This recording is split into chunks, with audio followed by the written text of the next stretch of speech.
Hello heroes and Zargons, my name is Matt, or Blackbird if you prefer, and this is the Trials and Tribulations of Zargon, a series which details the many ways in which the Emperor's heroes foil Zargon and his minions in their plots to conquer the Empire. In it, we'll review the published quests and any house rules or modifications we're using to make the game more interesting and challenging. In this episode, I'll be reacting to Alfred's House Rules for Level Advancement video.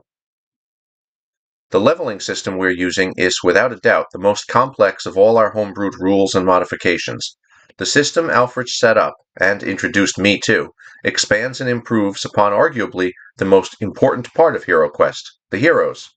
It takes HeroQuest, which is really just a series of one-off quests, loosely connected by minimal backstory and lore, completed by a band of glorified NPCs, and elevates it to a kind of D&D light, story-wise if not gameplay-wise, in which the heroes are more fleshed out as unique and individual characters, and their actions, both in dungeons and between dungeons, have a broader impact on the party than the original rules allow. The leveling system is not without drawbacks, which I'll get into in a moment. A short bit of personal history. David and I grew up on opposite sides of the US, and have only known each other for about 4 years. We'd each played HeroQuest as kids, but where I had only ever played the original base game, Dave and his friends had combined multiple copies of the base game and expansions, and created many house rules to go with them. When he and I decided to begin our current campaign, after many years of not playing HeroQuest for both of us, little did I know the Pandora's box of house rules and modifications that was being opened. My gameplay reflected this. I was much more cavalier about my hero's safety in the first few quests, leading to my dwarf dying in Quest 2 and my wizard dying in Quest 5. When David told me to keep track of which heroes died in which quests, I had no idea why. I assumed he was just interested in keeping track of details for their own sake. I soon found out that the number of quests each individual hero successfully completed was integral to the leveling system that was about to be introduced. One last thing to make note of, as of the recording of this video, we have completed the 14 quests of the base game, 1 modified quest from the Wizards of Morcar expansion, and 8 out of the 10 quests from the Frozen Horror expansion. Actually, I failed one of the Frozen Horror quests, so we replaced it with Stemming the Tide from the recent Quest Jam, which with just a little tweaking was a perfect fit lore-wise to replace the failed quest. More on that when we discuss the Frozen Horror quests in depth. With all that out of the way, let's get to the actual leveling system, Alfred's thoughts about designing it, and my reactions to it as the hero player. HeroQuest has a rewards problem.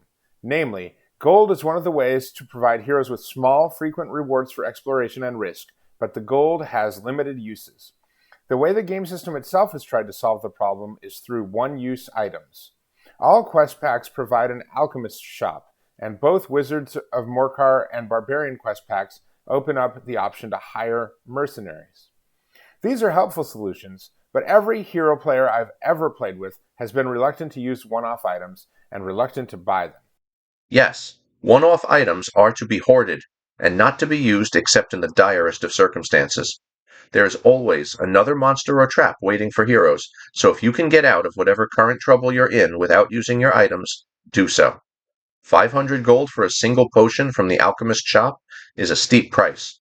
I suppose if you somehow amassed several thousand gold pieces, it would be worth it to grab a few potions, but really, that amount of gold could be better spent on equipment or mercenaries. I like the mercenaries, but it costs 300 gold per quest to keep them around. Even if you don't treat them like the monster fodder they are, and manage to have a mercenary survive to the end of the quest, you still need to pay their fee again for the next quest. So, to add a reward system for the heroes based on the gold that is already earned in quests, we've got our leveling system. How exactly does it work? Here's how it works. Each class has a deck of 10 improvement cards. When a hero completes 3 quests, and again every 3 quests thereafter, the hero can seek training. Training costs 500 gold coins per level, and each subsequent level costs an additional 100 gold coins. So, for example, a hero with no levels must complete 3 quests and then pay 500 gold coins to draw from the leveling deck. If a hero has already drawn from that deck once, they must complete an additional 3 quests before they draw again. Then, they must pay 600 gold coins to do so. Heroes occasionally have their training paid for by others in the game. For example, the heroes who completed the main quest pack are named Champion by the Emperor. With this title, in my game, came a draw from the level deck for each character. The idea that heroes need to complete 3 quests before they are eligible to earn a level is fine, but largely unnecessary. There are only 10 levels for each hero, so there does need to be some sort of artificial way of slowing down hero progress. The gold cost of the levels does this. There's no way a hero will have 500 gold to spend on a level, then earn 600 gold for the next level in the very next dungeon, and then 700 gold in the next dungeon after that, and so on. It takes multiple dungeons to earn enough gold for level advancement. The arbitrary 3-quest minimum is effectively rendered moot. But what if a hero dies and you need to build a new hero from scratch, I hear you asking? And then, yes, you might be able to get that first level before completing 3 quests if you already had 500 gold saved up. After that, it would be the same story. And that's not to mention the need to outfit a new hero with equipment. If for some reason you were unable to save all of the dead hero's equipment, buying new weapons and armor for the new hero would definitely take priority over buying levels. First, the aesthetics. I want our game to feel like a meat grinder. I want the threat of death to be imminent, and I want heroes' deaths to feel, well, disappointing, but also kind of exciting. The possibilities for a new character should be exciting. It shouldn't just feel like a grind to rebuild the character. And it is a grind to level up characters. We've split my party up a number of times, so my heroes have not all completed the same number of quests. But for reference, here are the numbers of quests completed and the numbers of levels earned. My barbarian has completed 23 quests and earned 4 levels. My dwarf has completed 15 quests and earned 3 levels. My elf has completed 23 quests and earned 3 levels. And my wizard has completed 19 quests and earned 5 levels, plus what amounts to a 6th level which he got from a homebrewed item in one quest, which gave him 3 additional spells from the Storm Master spell deck. These numbers all include the free level that my heroes were given for completing the original 14 quests. As you can see, the 3-to-1 quest-to-level ratio does not hold up. I chose to especially focus on leveling my wizard, since he is the weakest member of the group, but that means that my other heroes' leveling has suffered. There's simply not enough gold to level them all equally. Losing a character and having to build up a new one means wasting literally thousands upon thousands of gold pieces, which are already too scarce to complete the leveling process in the first place. My hope is that the heroes will not exhaust the deck. Doing so would mean heroes completed 30 quests without dying and amassed 9,500 gold coins. Hopefully, heroes will be constantly cycling through, with different skill sets changing how each group plays. I expect to kill off a hero every 5 to 6 quests, so a level 5 or 6 hero will be very advanced indeed. Unfortunately, I don't think the original quest designers thought about death in the same way that I do, and I don't think that my hero player thinks about leveling in the same way as I do, but I'll let him give his own perspective on that. Here's where we really disagree. The idea that heroes will constantly die and be replaced is just not tenable. I've already shown how maxing out a hero's levels is much more difficult than Alfrich assumed when designing the leveling rules. Add in the other house rules we're using to make the game more difficult, and there is simply no way that unleveled characters would stand a chance in some of the advanced dungeons. For example, take the monster timer rule. Here's a refresher if you're not familiar with it. Once a monster is revealed on the board, I roll a d4 behind the Zargon screen. The number that appears on that die is the amount of time that heroes have until a wandering monster shows up to check out the commotion. After the first monster shows up, the timer resets to 4 and it remains active until all monsters are removed from the board. The monster timer rule is in place to add danger and excitement into otherwise stale and repetitious battles. It accomplishes this wonderfully in the original quests. And then we get to the frozen horror quests. The game designers already ramped up the difficulty by adding stronger monsters, and many more of them.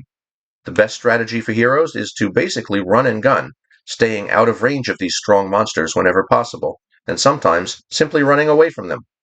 I do not have that luxury. If I don't engage these monsters and end the battle quickly, more monsters will show up. The more monsters there are, the more chance there is for a monster to run away, keeping the monster timer alive and exacerbating my problems.